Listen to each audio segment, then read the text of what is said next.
teman-teman semua, kalau kita kemudian punya rasa takut, rasa enggan, rasa segan karena punya pengalaman buruk terkait dengan hal itu, ya. Jadi misalkan kayak gini nih, kayak yang curhat di pertanyaan. Aku selalu merasa khawatir ketika adanya libur panjang karena punya pengalaman yang mungkin kurang baik sama pasangannya pas libur panjang. Nah, apa yang kemudian perlu kita lakukan misalkan untuk membenahinya, mengatasinya atau menyembuhkannya? Yang pertama-tama adalah menikmati dulu perasaan saat ini. Jadi tiap kali ada rasa takut, nikmati dulu rasa takutnya. Nah, ketika rasa takut itu dinikmati, ya kita mulai berusaha untuk enjoying. Jadi enjoying itu menikmati sebuah perasaan itu cara kita untuk mencoba menerima. Pasti nggak mau kan? Pasti nggak bisa, orang takut, orang ini perasaan nggak nyaman, orang aku nggak mau inget kan gitu ya. Tapi dengan menikmati ketidakmauan itu, si diri ini ngasih sinyal ke psikologis kita. Jadi kita tuh ibarat ngasih perintah sebetulnya, cuman bukan dalam bentuk kata-kata, tapi ngasih perintah ke psikologis kita tuh kan bukan gitu, tapi oke, nikmatin, ngasih afirmasi supaya ngasih perintah, supaya menerima kejadian itu. Kita tidak mungkin melupakan sesuatu, ya. Semakin ingin dilupakan, ini prinsip memori ya, semakin ingin dilupakan, sesuatu itu malah makin kuat menancap dalam ingatan, malah mempengaruhi kepribadian. Aku ulangi lagi ya.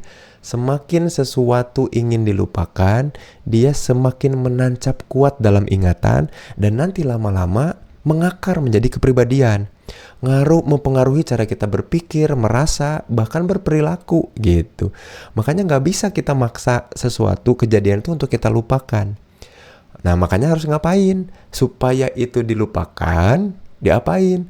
Ya, diterima. Nah, untuk bisa menerima itu kan susah.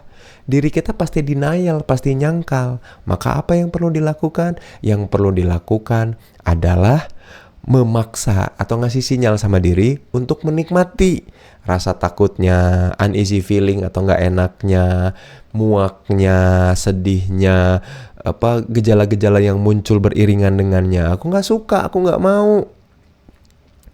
Ya tapi mau gimana lagi, soalnya kalau makin dilupakan, sengaja direpress, sengaja ditekan, sengaja diabaikan, dia malah jadi penyakit yang menahun dan bertahan. Nah tapi kalau kita coba terima, hal itu ketika muncul dan keingat, itu jadi hal yang biasa aja. Sesuatu yang, udah biasa, udah kelewat, kayak gitu. Nah untuk bisa menerima, kita nggak bisa tanpa menikmatinya dulu, ya enjoying. Enjoying itu upaya untuk memaksa kita menikmati perasaan yang tidak enak gitu. Telan aja, maksain telan. Sama halnya barangkali ketika kita nyobain pertama kali minum obat yang pahit gitu ya. Kan kita anak-anak mungkin kalaupun sakit dikasih obatnya sirup yang agak manis ya. Gitu, yang ada manis-manisnya bukan yang agak manis. Tapi kemudian nanti lama-lama ya seiring bertambahnya usia kita, mau gak mau kan kita nggak masuk lagi golongan anak yang obatnya itu ada rasanya, otomatis ada rasa pahit kan di situ ya.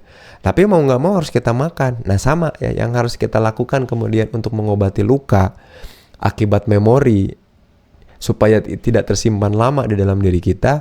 Mau nggak mau kita harus menelan pil pahit itu dulu, menikmati dulu supaya kemudian ketika dikunyah yaitu nggak beda dan nggak ubahnya seperti makanan lain. Jadi buat teman-teman yang kemudian tadi ya punya uneasy feeling, punya hal-hal yang kemudian memicu atau men-trigger sehingga aku jadinya lukanya teringat lagi, lukanya menganga lagi, itu tanda-tanda selama ini dia ditekan dan dipendam. Sekalinya terstimulus, ke-trigger sama sesuatu, dia muncul aja dengan seenaknya tiba-tiba, lalu kemudian mengambil alih psikologis kita, kan gak enak banget ya. Nah makanya apa yang perlu dilakukan? Nah proses menikmati. Jadi terapi untuk bisa menerima adalah memaksa diri menikmati apa yang terjadi ya, enjoying ya. Makanya aku sering banget kalau ketemu orang, "Kang, aku begini gimana nih?" Ya dinikmati dulu rasa sedihnya. "Kang, aku gendok banget. Aku ditolak nih. Aku nggak enak banget perasaannya." Nikmati rasa nggak enaknya. Dia akan jadi obat Dia ibarat obat pahit yang kita nikmati dan kita menerima nanti hal itu. Nah, untuk acceptance, untuk menerima, kita butuh apa? Kita butuh menikmatinya dulu. Kalau nggak menikmati, nggak akan masuk ke mulut, nggak akan ketelan gitu ya. Kalau kita nggak menikmati, itu nggak akan terjadi. Itu kita tolak terus, kita tahan terus dia untuk terjadi. Padahal itu skenario yang barangkali disuratkan, ditakdirkan untuk kita. Makanya kemudian teman-teman yang berusaha melupakan, jangan. Ya, kejadian kehidupan itu bukan untuk dilupakan, tapi untuk dicari hikmahnya yang bisa menumbuhkan.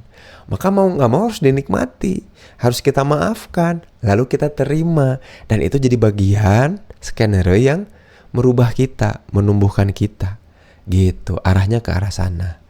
Tapi nggak mudah kan? Ya emang nggak mudah. Yang bilang hidup itu mudah siapa? Makanya nggak semua orang bisa dapat keberkahan kehidupan. Karena apa? Karena untuk mengambil insight dan hikmah di setiap kehidupan susah gitu.